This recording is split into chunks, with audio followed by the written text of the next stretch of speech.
Welcome back to the Wise Divine Women podcast, where we help you go from fed up to faith fueled, helping you to become the wise divine women that you've been called to be. Today, I have Miss Monica Parker, and she is an identity coach. I'm so excited to have her here because I think on our road of menopausal transition, sometimes we lose our identity in what we're trying to achieve in life. I know I did myself. It's kind of this, sort of, I don't know what to call it. You kind of lose yourself in the things, right? Yeah. But welcome to the show, Monica. Well, I'm so happy to be here. It's Thank it's you. it's a joy. Thank you. Thank you so much. So, what brought you on this journey of becoming an identity coach and helping women and men, I'm sure, find themselves again? Yeah.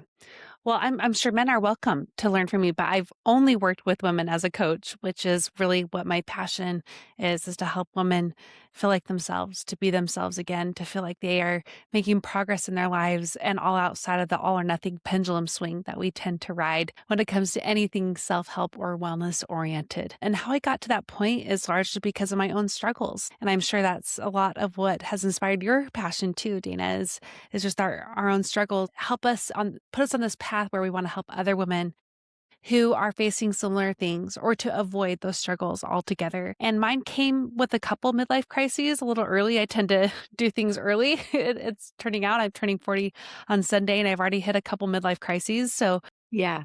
first at 20, actually, second early at 30. And both of them had to do with me being a perfectionist without fully realizing it. The first time I knew I was because I wanted to be. And I was that overachieving stereotype, getting straight A's, doing great at college, except I really wasn't. I was struggling with multiple eating disorders and with that a whole host of mental issues that really came up to all rose up to really drag me down to a pretty low place.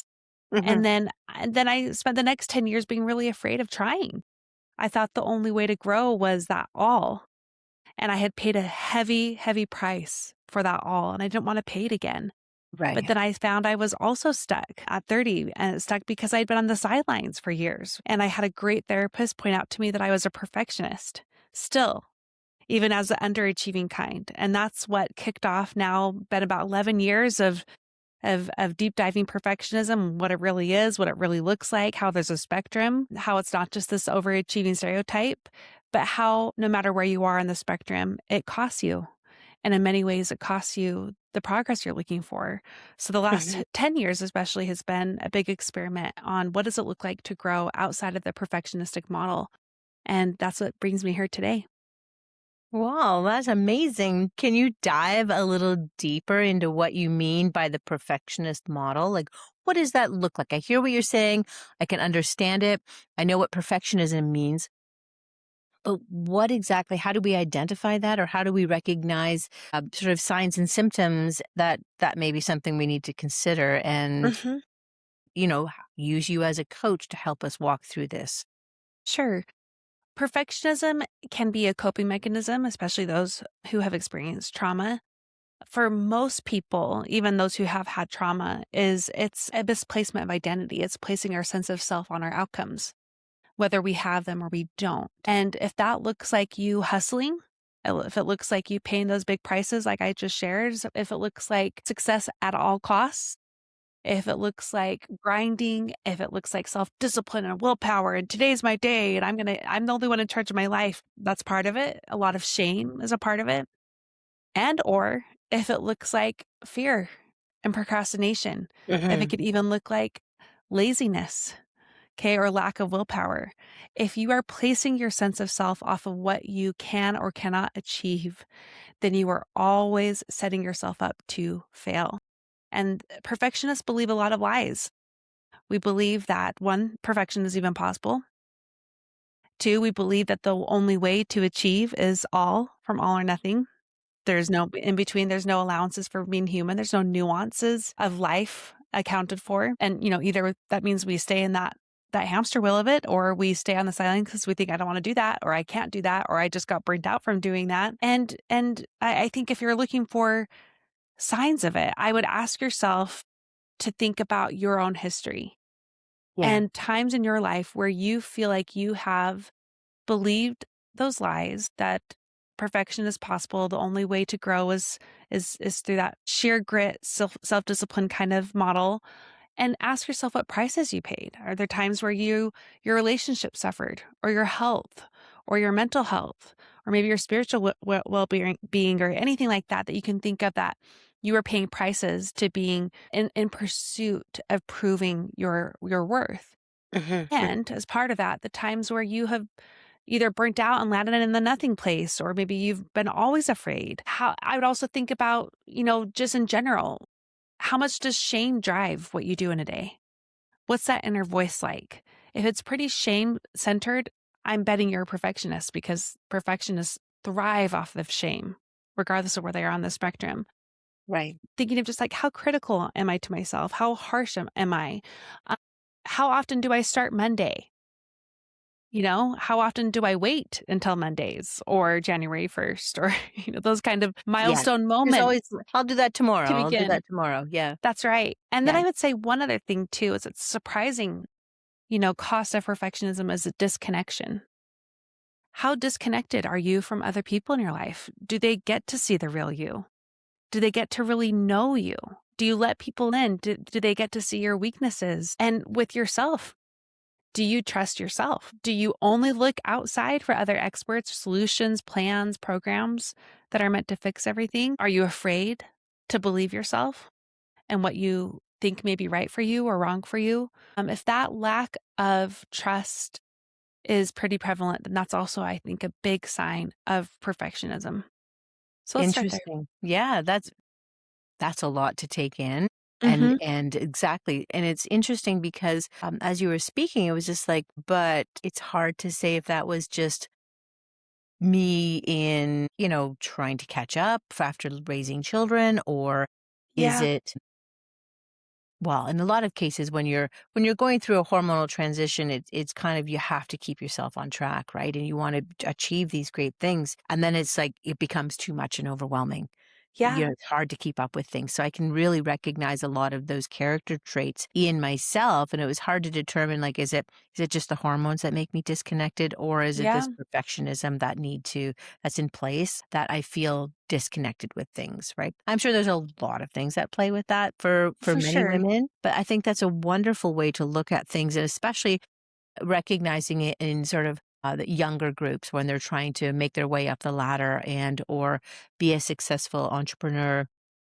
And even for us women starting over and doing our passion projects, it's a fine line with things. Yeah. Everything's a fine line. And I would say, if it's a question of, it's rarely this or that, Mhm. and I know this, this, right? Yeah, It tends to be a conglomeration of a lot of different things. And perfectionism is both transcendent and pervasive, meaning it transcends particular life circumstances or even diagnoses or seasons of life. And it's pervasive, meaning it's sneaky.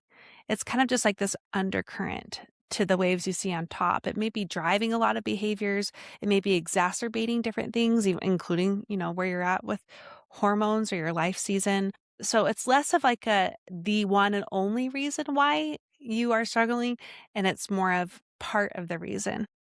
gotcha. Gotcha. I love that. So how did this, I mean, I understand the, where you were and you've created this, but how do healthy habits come into play? Like, Yeah, I know. Isn't that a tricky thing? It's funny because initially, as the overachieving perfectionist, like my whole life was about habits. Like it was a very regimented life. I mean, my planner looked like I was going to go to war every day. It was so bound by these, in many ways, not just self-imposed, because, I was a college student going to school and working and, trying to, it was a lot of it was my circumstances. But, that's habits were a big part of my life then, and then they kind of fell to the wayside after in pursuit of my own recovery. I could show up with good habits for my responsibilities. I was a middle school teacher, and then I was a stay-at-home mom for many years before I started my work again. And, for everything else, I could show up with the habits that would help those things. But for myself, everything was on the back burner. One, because I thought that's the way it should be. And two, it just felt easier, because how could I prioritize my own wants and needs or ambitions. How could I dream again? Because I thought the only way again was all or nothing, and habits was part of that too. I thought to be a habit person, you had to look a particular way. I had to be that type A with the planner with every minute accounted for every day. My life had to look like a robot where it's one habit after the next all day, every day. And what really brought me back to habits was actually the identity piece. Hmm. I was trying to separate who is Monica then? Like if all of my roles and my responsibilities, anything on the exterior were to be swept away, who am I? And I did a lot of work on that, especially with that therapist that I worked with for many years.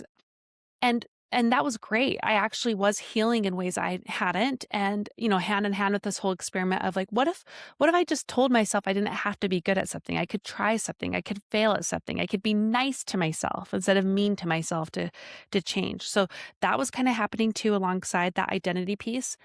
But then I hit a plateau, Dana. And the plateau was that I knew who I was, but my daily life was not supporting that Right. identity. Like if I knew that relationships really mattered to me or that creativity was a big part of who I am, and it is, but my day to day life never created space for those things. And that was a real problem. And then it even became more basic than that. I needed to sleep. For the Sleep. first time in Why? my life, I know, for the first time in my life, I finally had to own that I needed to sleep in order to be that person I knew I really was. So at first I did all those things of reading the bestsellers out there and installing them and then failing and then trying because I was in that whole experiment of progress outside of perfection, trying again and failing, trying again and failing. But then I was coaching women too. This was several years into my work and they were making great strides and getting to know themselves and challenging that inner perfectionist and working messy and having more compassion and all of that. But they also hit a plateau of realizing my day to day life is not helping me be this person I know I am. And they had the same things. Like, by that time, I had been, a certified coach, and a big part of my certification was within habits. And I was, well, let's use these methods. And they were failing too. And that's what really gave me the courage to step back and think, well, I know these women. I know they're not lazy. I know they're smart. I know they're capable. I know that they do so much in a day. I know that it's not them. So if it's not them and if it's not me, what is it? And that's when I had my own eureka moment, which is more of like a series of moments where I realized that the people we were learning these habit methods from were all men. And, that's where I have to Yes. say, we love men. Men are Yes. great. And we have good men in our lives. And also, these methods, there's a lot of good there. We don't have to throw the baby out with the bathwater. But these methods have been taught for forever, for literal decades, and almost I would say 95% by men whose lives are different than our lives. And that all comes down to invisible labor. And it also can come down to hormones, which you're the expert in, right? But if we were to just take invisible labor alone, this is a decades long research, a topic of research as well. And women do a lot more and a lot less time. We have less energy. We have less support. And the methods that we have, while taught with good intention and with the belief that they're gender neutral, they can't be because they're one written by men who do not share our lives and largely studied on men. And even one of the most popular books out there, the ratio is 7-1 in the case studies that they share in their book, men to women. And we don't even know if the people that they're sharing, the women in the stories, are actual women, because that's a common thing in self-help books, is to make up characters or to assign a gender or a name to someone maybe that you've worked with. So anyway, that's I just went on a big long tangent, but what the real heart of this is I didn't expect to get into habit formation at all, but it came from necessity. And it also came from my desire to help women. And that's what then started another many, many years work of trying to figure out, well, what does habit formation look like for a busy woman who carries the largest mental and even physical labor in the home and in the workplace and the communities, and then her male counterparts? What does habit formation look like for a woman who has way more interruptions? Okay. Who has way more urgency bound tasks in front of her? Hmm. For a woman who has less time and energy, which is another word for willpower.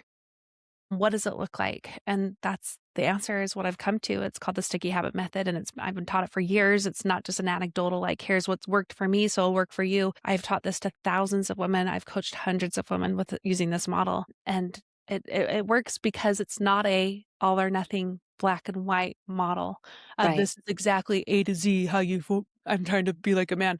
Form habits. It's way more intuitive. It's way more flexible. It's way more gentle. And because of that, it's far more sustainable. Right. Which is necessary. Because for women, we have to have the ability to be flexible and turn on a dime, That's right. depending on the needs in the current situation or the needs that we don't foresee in the next hour, right? Those things change. Yes. That's just life. But we have to have a sense of accomplishment at the end of the week, right? And then this guilt that happens when we don't check off all the boxes by the end of the day. Yeah, and I wanna point out one other thing too. When people hear invisible labor, and I'm talking about women, when they hear that, a lot of them count themselves out for 2 reasons. One, because they don't have kids in the home anymore, or maybe never did. And they think, "Oh, invisible labor equates child rearing." And it does, but it also doesn't. It's anything related to home and community management. Who plans your work parties? Okay, who's running the church gatherings? Hmm. Who's cooking the food for it? Who's helping their neighbors? Okay, it's not just child rearing. And the other part, that tends to make women say, "Well, that doesn't apply to me," is they do have very supportive spouses and or partners. Okay, but that's where they often forget the mental load, which research shows is 2/3 of the labor involved. So if you have a great, let's say, husband in your life who you would count more as a partner, and, when you're both home from work, you both roll up your shirt sleeves and you get to work. Who's largely directing that work? If it's you, you are carrying 2/3 of the labor. You are conceiving of the problems that need to be addressed. You are planning on how to do it and you're directing it, which is all internal. This comes from Eve Rotsky's research in Fair Play anyway. It still accounts for more time than your male counterparts. I was just listening to something today that said research that is showing that men have 400 more leisure hours than women do a year. That's what we're living out here. So again, these aren't bad men. They're bigger problems than just us and just our singular homes, but our lives are different. Hmm. And we have to own that we are doing so much more in a single day. And that's going to have to affect how we then form habits for ourselves. Yeah. Yeah. It is, you're like talking about invisible labor or you're talking to that 2/3 aspect. Even if I am resting, I still have to remember where everything is. That's right. You know, Yeah. like And what's coming next and who needs to be what's coming where next and and where did you put this and where did you put that? And it's yeah. just, yeah, I get it. It's that multitasking gift that we sort of have. And I sometimes find that women have a better foresight in remembering where things are throughout the house, right, than men do. Yeah. It's kind of a visual memory trick, I Yeah, suppose. I've tried to learn more about that, and the research is pretty mixed on it. If Oh, yeah. this biology is or is this I like don't know. circumstance? And Yeah. one of my friends pointed out, regardless of what it is, in large part, even the most capable of men in our lives weren't raised to care about the things that we've been raised to care about and notice Very and true. do. Yeah. And so and I think that's really helpful to know because again, it's not like just a character issue, it really is it's larger than just Mhm. us. Mhm. Mhm. No, it is, and it reminds us as women that we should be changing the habits of raising our sons differently as Yeah. well, right? Or our grandsons as well, to have a bit Mhm. of foresight and or a bit of broadness to their activities when it comes to when you leave work, it's a bigger picture. It's not just come home and off you go to sports or dinner's on the table. It's the broader things and thinking ahead or how do I say that? I guess it is having foresight into things. Yeah. I shouldn't have to ask. It's a broader thought and things happen. It's being Yeah. aware, it's noticing, it's Yeah. taking ownership of those things. Yeah, and I have 5 kids and my last 4 are all boys. So I think about this every day and Yeah. I do think they are in particular set up for more success in that regard because my husband is way more aware than many men. And it's been something that we've evolved to for sure in our marriage, and largely Mhm. because of circumstances too. I mean, for many years in our marriage, he worked in San Francisco and we lived about 45 minutes away, and we didn't see him 6 out of 7 days, and now we both work from home, and but it still has required shifts, and nearly 20 years of conversations and figuring it out together. Yeah, and that's really important too, is part of that communication. It's not only, creating that ability to have better communication skills in a work situation, understanding Yeah, our perfectionism, creating better habits so that we can have better achievable goals, not only for ourselves, but for our teams as well. I But like that. in essence, it creates a better team or a communication effort from home as well. Mhm. Mhm. Yeah, Eve Rotsky, one of the main leaders in this space, she strongly teaches that in sharing about invisible labor, we're not doing it to devalue this work Mhm. because it is essential labor. It does matter. And in fact, the world's GDP literally depends on this labor. Literally. And we've seen that in Iceland in 1979, all women in Iceland went on a strike, from stay-at-home moms to flight attendants to business leaders. Like, all the women stopped work for a whole day, and in a pursuit of getting equal pay, and the entire economy in Iceland came to a screeching halt. The Mhm. entire economy, which is so fascinating. But one of the things that she does say, I'm going back to Erotsky, is that the home is the most important organization on the earth, and we've got to better value it that way. And as part of that, better value every person's contribution and their own time. And that also ties into habits too, I think. And that's largely how I want women to think about habits differently, is it's not just about what more should I get done in a day, or can I fit in or squeeze in. Although, learning about habits will help with that. I really want women to reclaim their lives as their own too. That if their time matters, so do they as part of it. So does them taking care of themselves, of having their own interests and hobbies, of developing themselves, of being able to lay down and rest, to read a book. Watching a show can be a habit. I mean, it truly is about a different way of both seeing habits, and as part of that, caring for yourself. It's the ultimate form of self-care.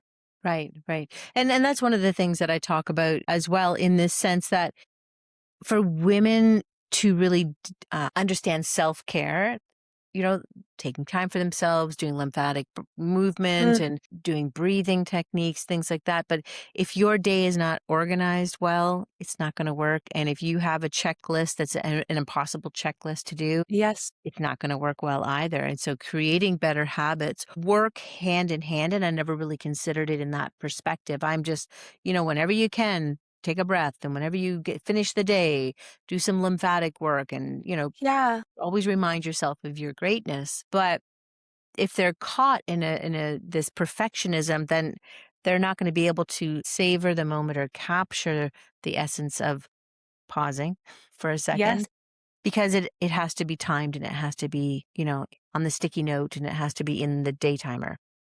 And in the exact same way, day to day. That's another big factor. Yeah. Yeah. And, if I know I've talked quite a bit, but if I could try to make this a little more practical for the women who are listening, like, if they're thinking, okay, I can believe that invisible labor does take up a lot more time and energy than maybe I realized, even myself.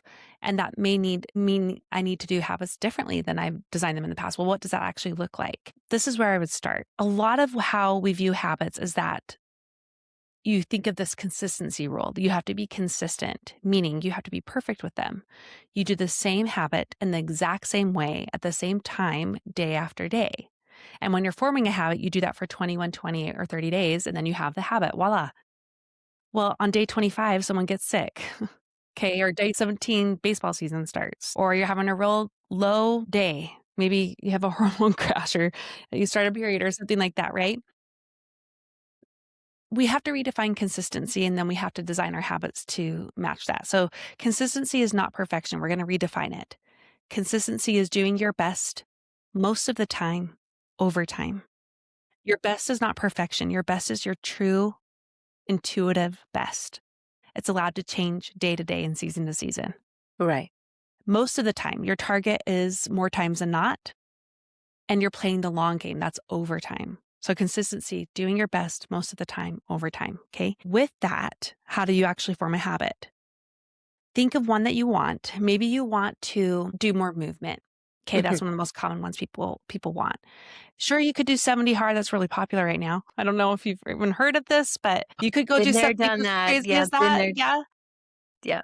And maybe it would be great. And maybe it would be exactly what you need. But for most people, that's too much too soon and too absent of reality. So let's say you're going to design a habit that is ideal, but still true to your season for movement. And instead you think, 4 days a week, I'd love to just go on a walk outside, get those endorphins, get the fresh air, think a kind of walking meditation. Okay, 4 days a week. And on an ideal day, I could do a 60-minute walk. That's great. And it's still an ideal if you're not doing that yet. So, what you also need is a baseline version of the ideal. The baseline is the smallest and simplest version that you can do on a less than ideal day. And I'm talking about like a really less than ideal day. Like, let's say the energy's really low, the hormones went off, or let's say work is really busy or you're not feeling well. What's that version of the habit that you could do? That's your baseline. And let's say for this woman, she says, you know what? I can for sure do a 10-minute walk. Mhm, It mhm. sounds so small, but that's the kind of baseline that you want. Right. A baseline creates built in flexibility you need in order to be consistent. Okay. If habits are helpers, you're going to get a lot more help than you think from your baseline, a lot more help. And with that, you'll also have the consistency you need to build more towards your ideal. In that moment, it often happens organically. You think, okay, it's a baseline day. I'm going to go on my 10-minute walk. And what do you know? You can do 15 or 20 and you come home feeling like you're an Olympian because Yeah. you did more than the baseline, right? But also with that consistency, then you have the foundation to build on. And pretty soon, not only will you be able to build up more towards your ideal, more days than not, you'll also build up that baseline too. On your worst day, it may be 30 minutes now. And that's the beauty of it. So, if we're thinking practically, that's one of the many ways I try to teach women on how to do that. On a day where you have less time, energy, or less support, or it's just one of those days, what is a different version of the habit? And I would say, even seasonally, let's say a 60-minute walk is great during the spring or fall, but where you live, that's not going to work during the summer or the cold winter. You're allowed to do the same habit in a different way according to that season. So maybe movement now looks like 30 minutes of yoga or Mhm. walking on the treadmill, or maybe it looks like punching something. I don't know. You can go get a punching bag. You can, yep, Yeah, absolutely. And it is the flexibility of things, and it's just that sense of you've set a challenge for yourself, do part of it, do all of it, do whatever you need, but it's that momentum that needs to happen that's right. so the things keep rolling, right? And again, that whole 15 minutes or an hour, right?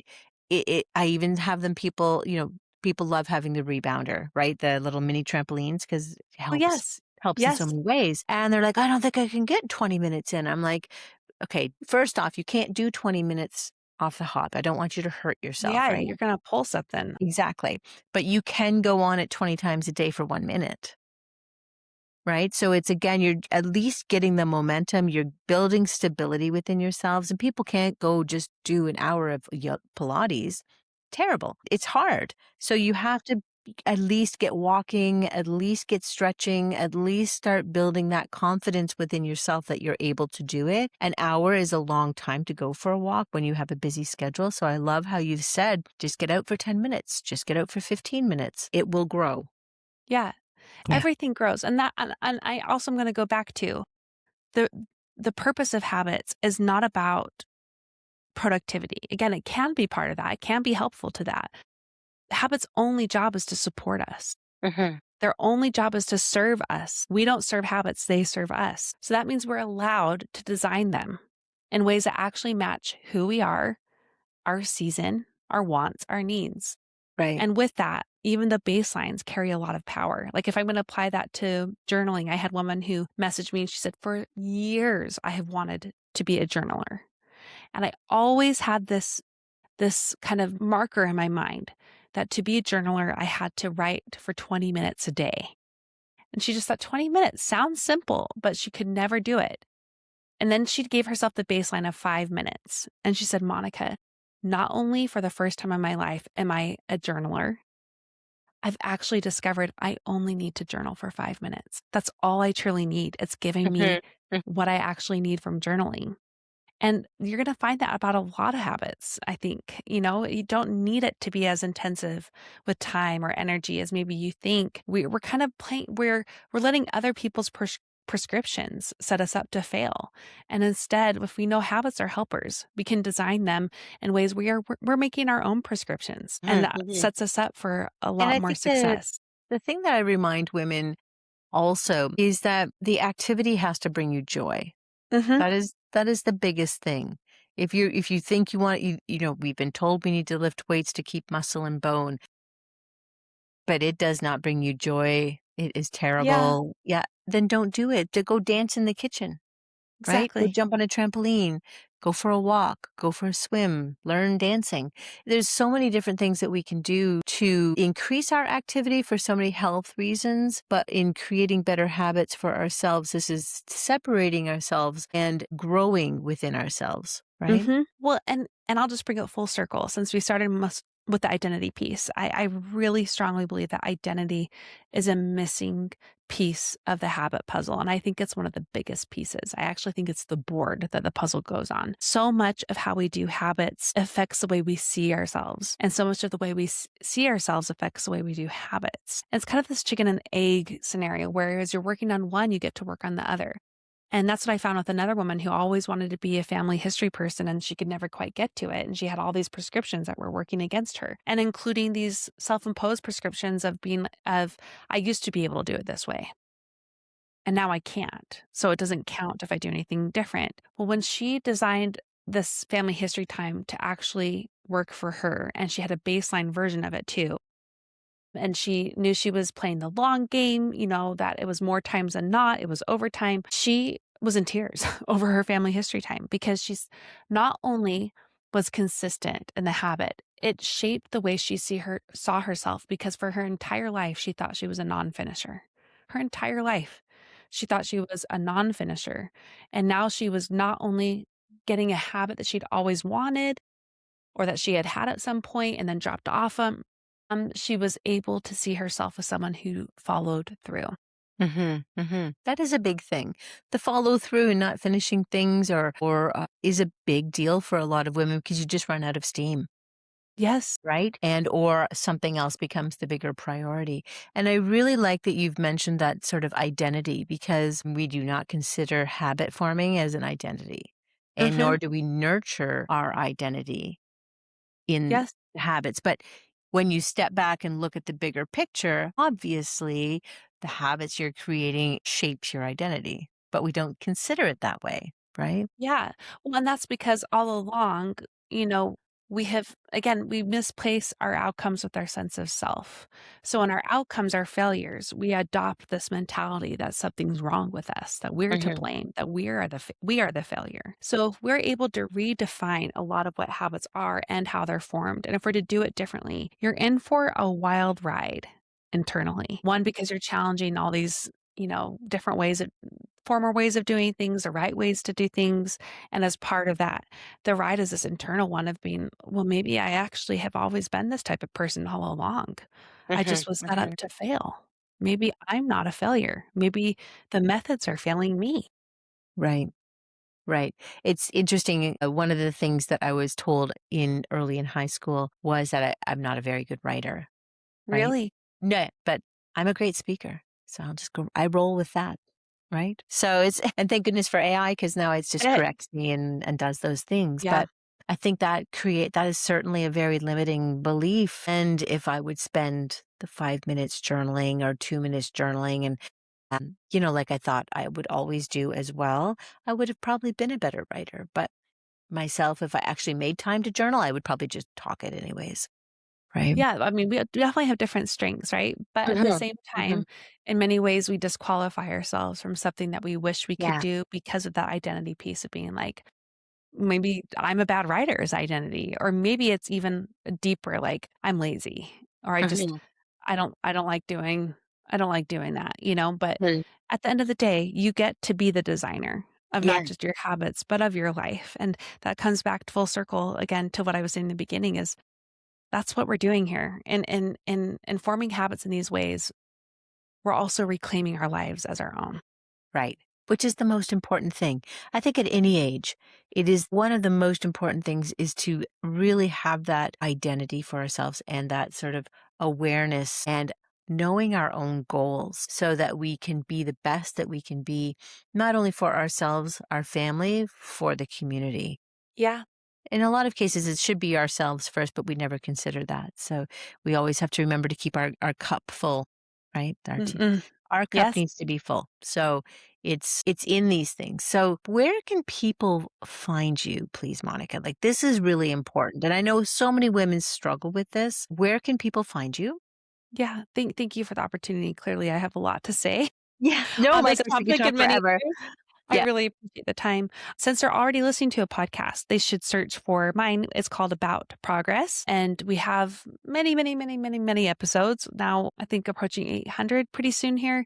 So come and follow me there. And then they can also check out my book that's coming out on habits. And it's called Sticky Habits. You can find it at stickyhabitsbook.com. We've got some great pre order bonuses going on right now if it's before September. And if after that site will still be up and it will link to all the different places you can order the book. So again, stickyhabitsbook.com. And just to clarify, in the sticky habits and in your coaching skills, it is coaching for women by Hmm. women. Yes. And that's really the defining factor. It is, and it's a big part of, I talked about how many habit formation, all the habit formation methods we learn from, especially predominantly in the space, are written by men, and done in faith where they think that their methods are gender neutral. Mine is biased. It's meant to Yes. be. Yes. It's designed to be biased. It's by a woman. It's for women, and I think that's to its benefit. Yes, absolutely. Absolutely. It's so important, right? So even so if we step back and we look at hormone studies, a lot of that is on men, of course. I know, isn't And that crazy? it is crazy. It's absolutely crazy. I'm glad things are Yeah, changing, to be honest. yeah, So many things are yeah. changing. A lot is And changing.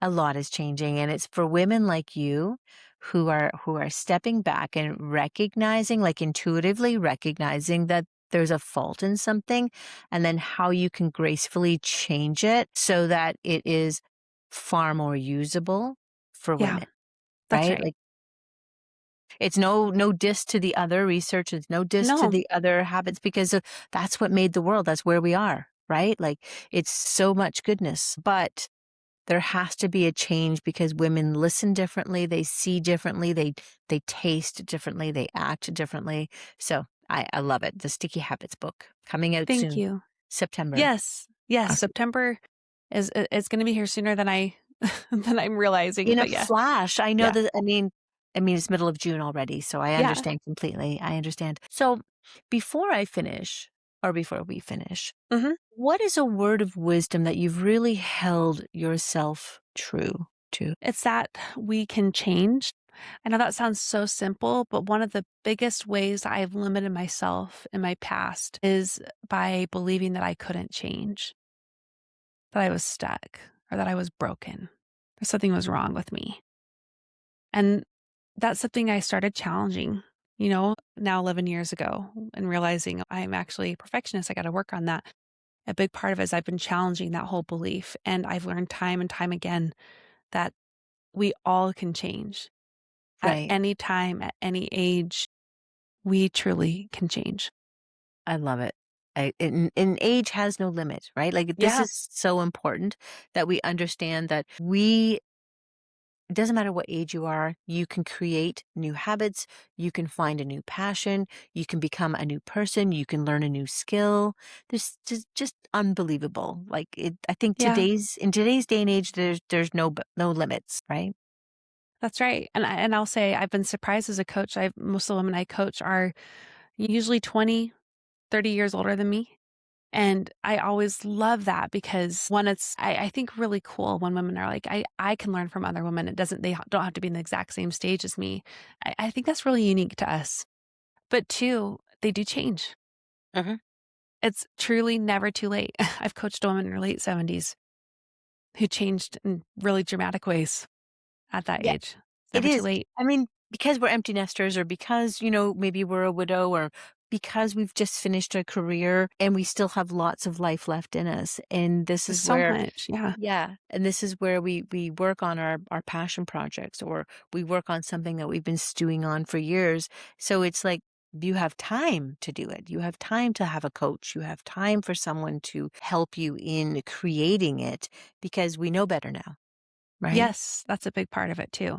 And I think we had the hindsight too of realizing it actually wasn't too late Yeah, it's or not it too late. could have changed. So maybe that can apply now. And it does. It can. Yeah.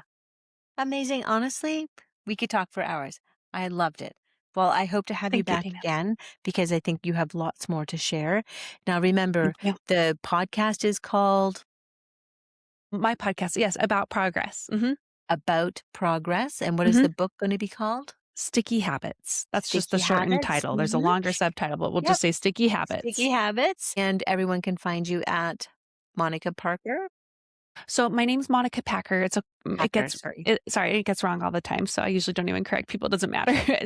My site's aboutprogress.com. Aboutprogress.com. I Hmm. love it. Thank you so much for being part of the show. I was happy to. Thank you for listening. I loved this Absolutely. conversation with you. Thank you so much.